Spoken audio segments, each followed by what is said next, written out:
다시 한번 인사하겠습니다. 당신은 소중한 사람입니다.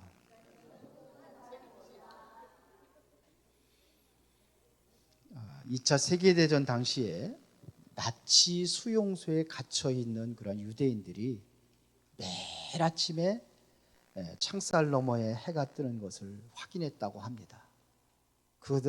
그들에게는 내일은 단순한 시간의 흐름이 아니라 해방군이 올 것을 희망했기 때문입니다. 우리나라도 일제강점기 때 우리가 독립운동을 하고 이러다가 옥에같이 사는 사람들 많이 있어요. 그 사람들이 열망하고 바라던 것이 무엇이겠습니까? 독립이죠. 뭔가 해방군을 기다리던 그랬던 그 사람들처럼 오늘 세례 요한은 당시 이스라엘의 상황도 이와 같았음을 알고 그 나라의 백성들이 바로 400년 동안 하나님의 말씀이 끊긴 영적인 암흑기를 만나고 있었어요. 또한 로마의 구두급 아래에서 짓밟히며 신음하고 있었습니다. 그때 가장 기대했던 것이 바로 뭐냐? 하나님이 약속하셨던 메시아에 대한 기대감이었어요. 이게 기대감이 최고의 고조로 그렇게 있었던 시대가 바로 오늘 본문의 내용입니다. 이때 백성들은 성전 구석에 앉아서 그리고 빈들이나 어떠한 골짜기에서 그들이 시편을 읊조리면서 그렇게 기도했던 내용이 있습니다. 그게 뭐냐면 하나님 도대체 언제까지 우리를 구원할 왕을 보내주시겠습니까? 하는 거죠. 언제 우리를 구원하실 메시아를 언제 보내주시겠습니까? 그 갈망은 마치 장작과 같아서 작은 불씨 하나만 있어도 완전 타오를 준비가 준비되어 있는 그 상태가 바로 이스라엘 백성들의 그 상황입니다. 이때 요한이 등장을 했어요. 요한은 자신을 광야에서 외치는 자의 소리라고 자신을 낮추시면서 메시아 오심을 준비하고 있었어요. 그런데 요한의 눈앞에 드디어 그 예수님께서 출현하신 겁니다. 세례 요한은 한 번도 예수님을 본 적이 없어요. 만나보지도 안 했습니다. 그런데도 불구하고 한 번도 보지 못한 그분을 정확하게 증언하고 있는 내용이 바로 오늘 본문입니다. 그러면 세례 요한이 증언했던 예수는 누구냐? 한 번도 보지 못했는데 그래서 정확하게 예수님을 증언하고 있어요. 그 첫 번째가 바로 대속의 제물 대신 어린 양이라는 것을 세례 요한이 고백합니다. 오늘 본문 29절에 보니까는 이튿날 요한이 예수께서 자기에게 나오심을 보고 이르실 때 보라 세상 죄를 지고 가는 하나님의 어린 양이로다. 여기서 보라라는 이야기는 뭘 얘기하는 걸까요? 예수님을 가리키면서 보라 세상 죄를 지고 가는 하나님의 어린 양이로다. 무엇을 보라는 얘기일까요? 촌스러운 나사렛 시골 청년을 보라는 얘기가 아니죠. 이것은 다시 말하면 영적인 시선을 가리키는 것입니다. 사람들의 시선은 평범한 나사렛 청년으로 봤을 거죠. 한눈에 나사렛 청년, 저 시골뛰기 이렇게 바라봤을 것입니다. 이것이 오늘날 사람들도 똑같이 그렇게 봐요. 외모만 보고 겉모습만 보고 그리고 사람을 판단하고 그렇게 합니다. 그러나 세례 요한은 그거를 보라는 얘기 아닙니다. 그 겉모습을 보라는 얘기가 아닙니다. 그분 뒤에 있는 인류 구원의 하나님의 계획을 보라는 얘기예요.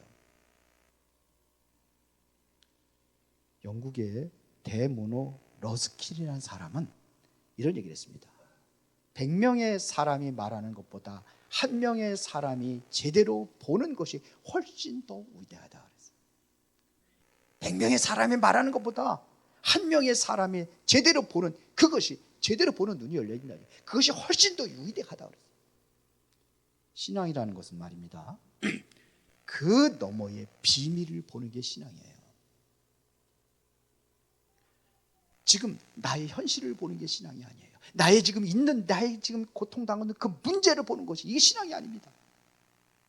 내가 지금 어려움을 당하고 있는 그 어려움에 빠져 있는 것을, 그것을 보는 게 신앙이 아니라 그 넘어 있는 하나님의 새로운 숨겨져 있는 비밀을 보는 것이 이게 신앙입니다. 그래서 히브리서 1장 11장 1절에 보니까는 믿음은 바라는 것들의 실상이요 보이지 아니한 것들의 증거니라 그랬어요. 우리는 뭐를 봐야 됩니까? 지금 현실을 바라보라는 게 아니에요. 다른 것을 바라보는 거예요. 하나님의 실상을 바라보고 우리는 그렇게 살아가는 겁니다. 이게 신앙생활이에요. 우리가 보여야 될 것은요, 내 문제를 보는 게 아닙니다. 나의 연약한 것을 보는 게 아닙니다. 그 넘어 있는 하나님의 계획을 보는 겁니다. 세례 요한은 내 죄를 지고 가시는 예수님을 바라보라고 그렇게 얘기하는 겁니다. 이것이 바로 구원의 시작입니다. 예수님을 바라보는 것이 바로 이것이 바로 구원의 시작입니다. 신앙생활의 시작이 언제부터입니까? 내가 구원받은 사람의 삶을, 이거를 신앙생활이라고 하는 겁니다. 구원받은 자의 삶을 얘기하는 거예요. 세상 죄를 지고 가시는 주를 여러분들 바라보시기 바랍니다. 그분이 어떤 분입니까? 성경에서 말씀하신 그분에 대해서 여러분들이 바로 알고, 그리고 그분을 바라보고 살아가는 겁니다. 이게 신앙생활이에요. 마가복음 10장 45절에 보니까 예수님께서 당신을 소개하고 있습니다.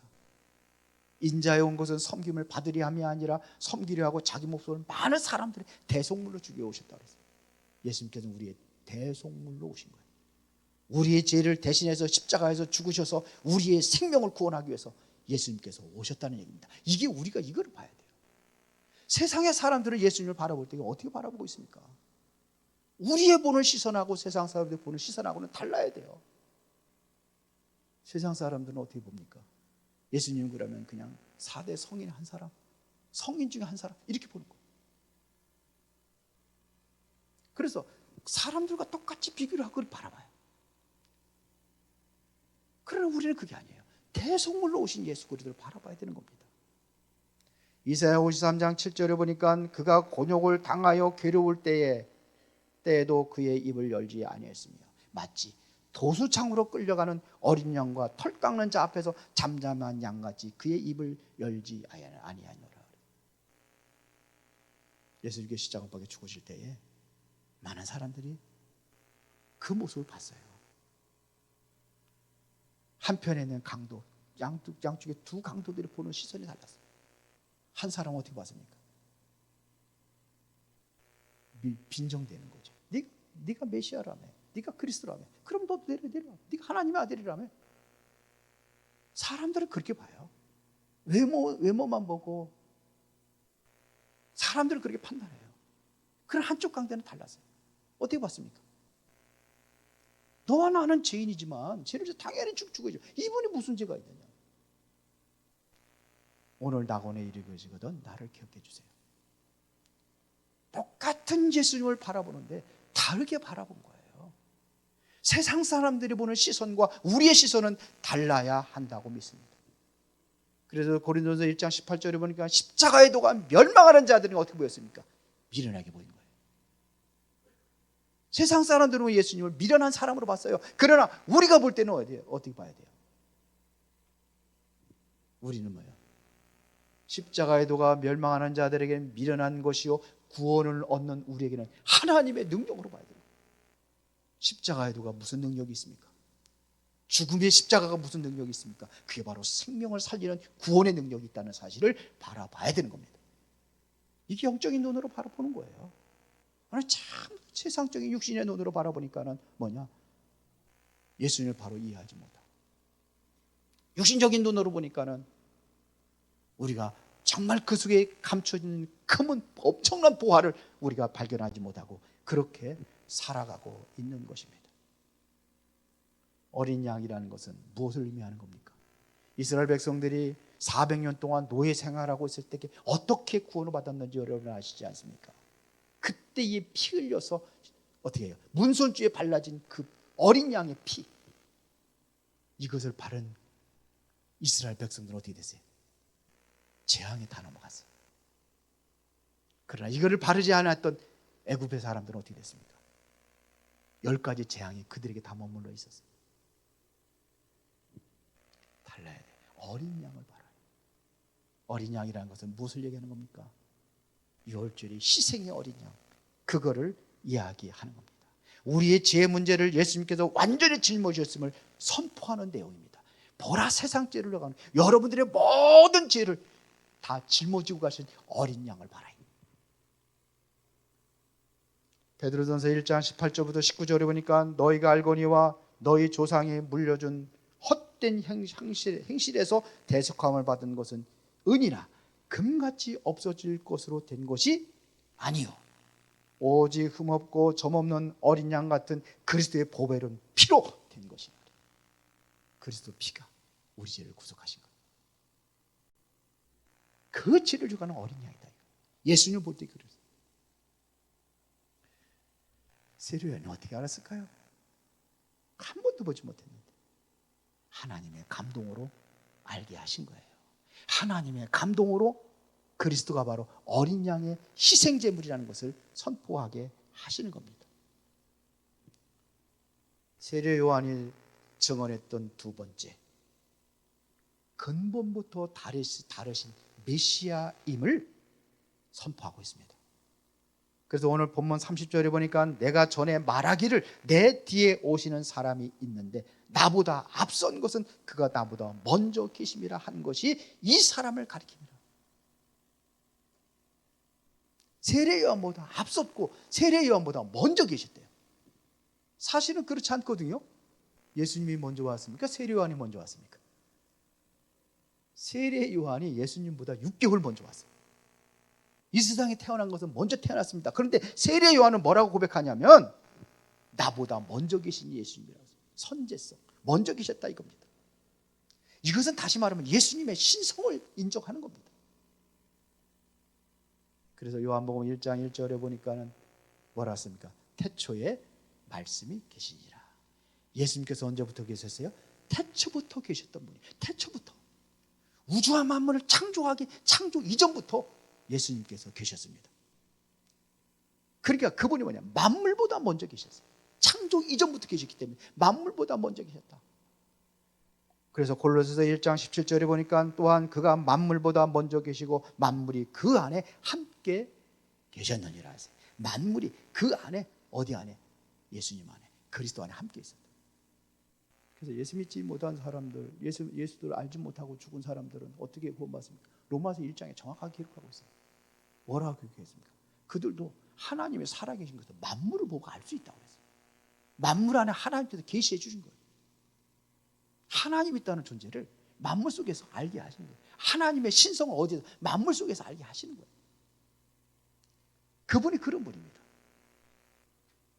여러분들 가서 꽃 보면 아름답다, 이쁘다 그렇게만 느끼는 게 아니라 주님께서 나를 위하여 예비하신 것이구나. 그렇게 느껴지세요? 그럴 거예요. 하나님 만드신 창조물이기 하나님의 신비가 그 안에 엄청나게 들어요. 생명 하나, 존재에 엄청난 하나님의 신비가 들어있어요. 여러분들 나 하나만 해드려도 굉장히 신비스럽지 않아요? 왜요? 하나님이 창조하셨기 때문에 그래요. 만물 안에 하나님께서 함께 계시기 때문에 그래요. 먼저 계시고 만물이 뭐예요? 그와 함께 계셨어요. 세례 요한의 사명은 뭘 주는 거예요? 물세례를 주는 거예요. 물세례. 그래서 수많은 사람들이 어디에요? 요단강에서 세례 요한한테 가서 물세례를 받습니다. 이것은 다시 말하면 메시아를 나타내기 위해서 먼저 세례를 주는 겁니다. 이것은 무슨 세례냐? 회개의 세례라고 하는 거예요.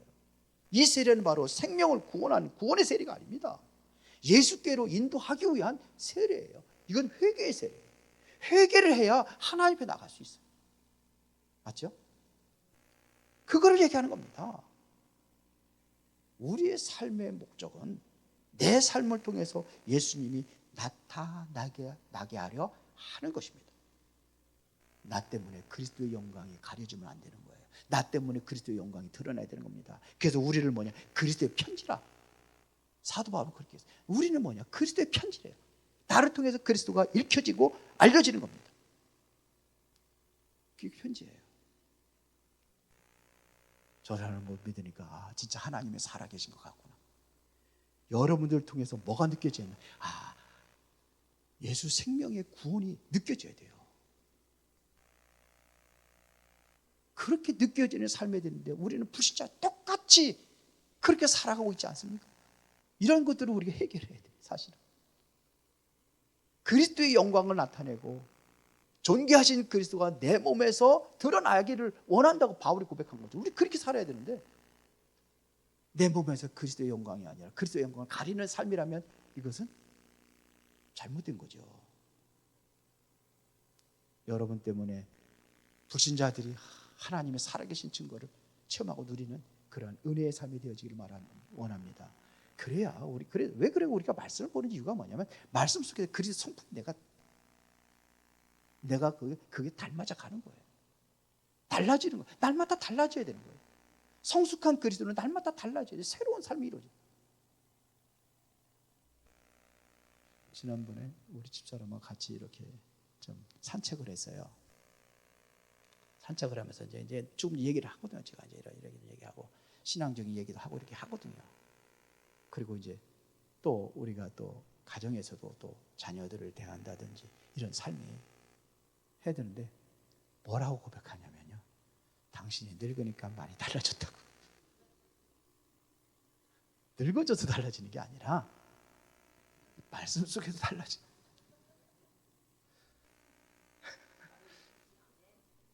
말씀 속에서 요즘엔 내가 조금 느리는 게 많아요.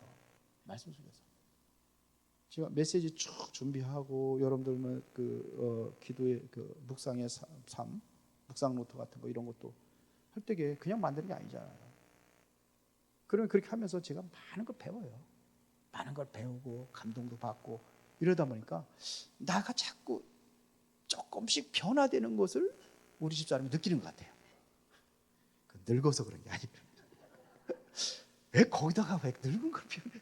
늙은 그러잖아도 지금 늙은 게 자꾸 늙어가는 게 지금 거시기 한데. 그래 고치더라고 본인이 그런 것 같다고. 변화가 일어났어. 이게 우리 그리스도인의 삶입니다. 변화가 일어나. 자꾸 그래. 여러분을 통해서 그리스도가 읽혀지기를 바랍니다. 요셉을 통해서 그리스도가 읽혀진 거예요. 하나님의 살아계신 게 읽혀진 거예요. 하나님의 살아계신 걸 보디발이 벗고 감옥에 들어갔던 간수장이 받고 애굽에 바로 왕이 보고 총리를 세울 거예요. 이 사람이면 살리겠구나. 왜요? 하나님이 함께 한다는 걸 느꼈기 때문에. 그게 느껴지는 삶이 되어야 될 줄 믿습니다. 그래서 여러분들이 아무리 전도를 하려고 막 그렇게 하도요 안 돼요. 여러분들 그게 읽혀지면은 마음의 감동이 일어난다니까요. 우리 그렇게 달라집시다. 세 번째는 성령으로 세례를 베푸시는 분이라는 것을 증언하고 있습니다. 이 사람은 성령으로 세례를 베푸시는 분이다. 그래서 오늘 보면 33절에 보니까 나도 그를 알지 못하였으나 본인이 그러죠. 나도 그를 알지 못했다. 그러나 나를 보내어 물로 세례를 베풀라 하신 그이가 나에게 말하였으시되. 그러면서 뭐라 합니까? 성령이 내려서 누구 위에든지 머무는 것을 보거든 그가 곧 성령으로 세례를 베푸는 인지를 알라 하셨기에. 보세요. 성령이 내려서 누구에게 임하느냐? 그 성령이 누구에게 임했어요? 그 성령이 내려서 예수님께 임한 거예요. 그래서 그걸 보고 성령으로 세례를 베푸는 줄을 알았다는 얘기입니다. 세례가 성령이 비둘기같이 임재하셨다는 것은 예수님의 권위는 사람이 준 것이 아니라 하나님께서 성령으로 인치신 것이다, 이런 얘기입니다. 그래서 세례 요한은 진짜가 아니란 얘기예요. 세례 주는 그 세례가 진짜 세례가 아니란 얘기입니다. 생명을 구원하고 변화시키는 세례는 따로 있다는 겁니다. 그게 뭐냐? 성령의 세례를 받아야 돼. 그 성령으로 세례 줄 사람이 누구냐? 바로 예수님이라는 것을 세례 요한이 본 거예요. 누가 알게 하셨어요? 하나님. 여러분, 가짜 보석하고 진짜 보석하고 어떻게 여러분들을 그거를 알아냅니까? 보석 전문가가 아닌 일반인들은요 잘 그걸 알아낼 수가 없어요. 큐빅과 다이아몬드를 구분하기 굉장히 어렵다고 합니다. 비슷하게 생겼으니까요. 그러나 강한 빛을 비춰보거나 아니면 전문가의 감정서가 있다면, 아, 이것은 진짜구나, 이것은 진짜 다이아몬드구나, 아니면 이것은 큐빅이구나, 이렇게 구분할 수 있는 거예요. 전문가를 해야 됩니다. 감정서만 있으면 됩니다. 하나님께서 감정서를 줬어요. 그게 뭐냐면 성령이 비둘기같이 하는 임재하는 그분이 바로 누구예요? 우리를 구원자라 이거죠. 그 감정서를 줬어요. 그게 뭡니까? 성령으로 세례를 받는 거예요. 물 세례라는 것은 회개를 표시하는 거라면 성령의 세례는 다릅니다. 그렇죠? 성령의 세례는 우리를 근본적으로 변화시키기 위해 거듭나게 하는 하나님의 능력을 얘기하는 거예요. 성령이 아니시면 안 되게 돼 있어요. 이것은 바로 확실에 찬 세례는 확실에 찬 증거입니다.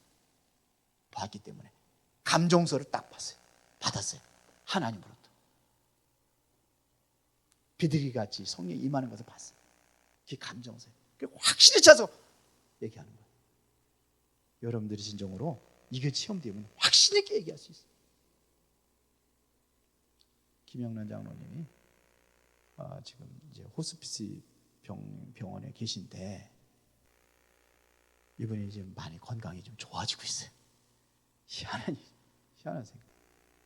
그래서 제가 그랬어요. 그것도 다행히도 호스피스 병도 이게 뭐냐면 그 기독교에서 운영하는 거라면요, 죽음을 맞이하는 예배를 드리고 말씀을 전하고 그래요.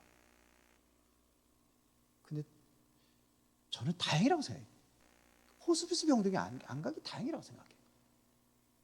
제가 메시지를 주잖아요. 하나님이 살아계시기 때문에 생명이 존재하는 그때까지는 우리 같이 기도하자. 그랬더니 본인도 그렇게 기도하고. 그래서 사실 중직자 방에만 제가 그 기도 내용을 올리고 있거든요. 일반 성도들에게도 올려줄까 이런 생각. 내가 강단 말씀을 잡고 우리가 기도하는 습관을 기르는 거예요. 그렇게 기도하는 겁니다. 태아 있는 태중에 태아가 너무 소중하다는 생각이 들었기 때문에 그걸 알고 있거든요.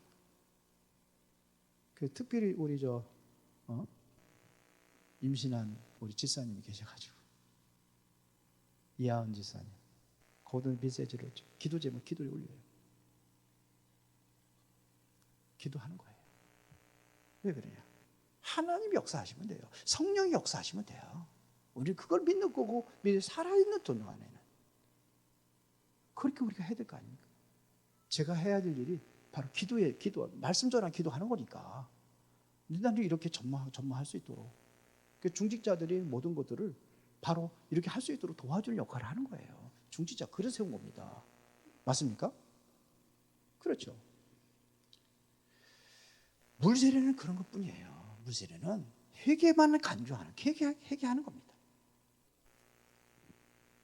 그런데 어떻게 확신에 차서 그렇게 예수님께서 바로 성령으로 세례 베푸시리라. 그래서 바로 그거 감정서를 가지고 있었던 겁니다. 이분이 하나님의 아들이라는 확신을 가지고 있기 때문에 담대히 증언할 수 있던 거예요. 여러분들도 그런 확신을 가지고 있으면 증언할 수 있어요. 그래서 제가 얘기합니다. 지금 김영란 장로님한테 증거를 보여라. 하나님이 살아계신 증거를 보여라. 호스피스 병원에서 살아났다면 이건 기적 중에 기적 아니겠냐. 그러나 하나님께 데려가신다면 가야지. 내가 억지로 그냥 안 가겠다고 버티고 그냥 그러면 되겠습니까? 안 되는 거죠. 부르시면 가는 거고. 우리는 살아있으니까 소망 가지고 기도하잖아요. 우리 같이 기도합시다. 보세요. 흙 속에 작은 세부치들을 여러분들이 손으로 하나 이거를 골라내려면 얼마나 힘들겠어요. 다 골라내지도 못하겠죠. 그러나 강력한 자석 하나를 가져다가 대면은 순식간에 세부치들은 다 끌려오게 돼 있어요. 여러분들이 눈에 보이지 않는 세부치까지도 다 끌어오게 돼 있습니다. 성령의 세례가 바로 이와 똑같은 겁니다. 내 의지와 노력으로만은 죄를 이기기 힘듭니다. 그걸 내가 감당할 수가 없습니다. 늘 실패합니다. 그러나 하나님의 성령의 강력한 능력이 우리에게 임하면 자석처럼 우리 세상 유혹에서 여러분들 이끌어내게 될 줄로 믿습니다. 성령이 하시면 돼요. 성령은 우리가 하나님의 소유라는 사실을 확신시켜주는 거룩한 도장입니다. 하나님께 여러분들 그 도장을 찍으신 줄 믿습니다. 아직도 의심스러워요? 하나님 그 도장을 찍었습니다. 예수 그리스도를 믿는 자는 성령으로 도장을 찍은 거예요. 너는 나의 자녀, 나의 것이라는 도장을 확실히 찍은 줄로 믿습니다. 그렇죠? 내가 하려고 하는 것은요, 한계가 있어요. 여러분들이 하려고 하는 한계가 있어요. 그러나 성령이 하시면은 간단해요. 성령이 하시면 모든 것이 다 불가능하고도 가능한 역사가 일어나게 될 줄 믿습니다. 전도도 내가 하려면 안 돼요. 그러나 성령께서 하시면 돼요. 그래서 사도행전 1장 8절에 성령이 너에게 임하시면 땅끝까지 내 증인되리라고 약속하신 거예요. 고린도전서 12장 3절에 보더라도 내가 너희에게 알리노니 하나님의 영으로 말하는 자는 누구든지 예수를 저주할 자라 하지 아니하고 또 성령으로 아니하고는 누구든지 예수를 주시라 할 수 없느니라. 성령이 아니시면 할 수가 없대요. 여러분들이 성령의 능력을 힘입어서 여러분을 통해서 많은 생명을 살리는 그 일에 세례 요한처럼 쓰임받는 은혜가 있기를 예수의 이름으로 축원합니다. 결론입니다. 우리의 시선은 어떻게 됩니까? 요한은 보라고 외쳤습니다. 오늘 우리도 세상의 문제에 매몰되지 말고 우리 죄를 지고 가신 예수님을 바라보아야 할 줄로 믿습니다. 주님만 바라봅시다. 환경에 바라보지 말고 문제를 바라보지 말고 주님만 바라봅시다. 이런 사람에게는 광야에서도 살아나게 되는 줄로 믿습니다. 우리 이번에 여러분들이 다음 주에 영화를 보기로 했죠. 예, 거기에 보면은 광야라는 찬양이 나옵니다. 여기에 보면 주님만 바라보라는 얘기입니다. 주님만이 나의 도움이 되시고 주님만이 내 빛이 되시고 주님만이 내 친구가 되시고 주님 손이 나를 붙잡을 때 내가 바로 그분에 이끌려서 내가 그렇게 가는 것이다. 그게 바로 광야의 삶. 이번 주 찬양, 지난주 찬양 보니까 다들 잘 하시네요. 일주일 동안 하셨는데 이번 또 새로운 찬양, 광야를 지나며라는 찬양을 올리겠습니다. 그거 들으시면 그게 또 우리 다음 주에 볼 영화 거기에도 그게 주제곡처럼 나와요.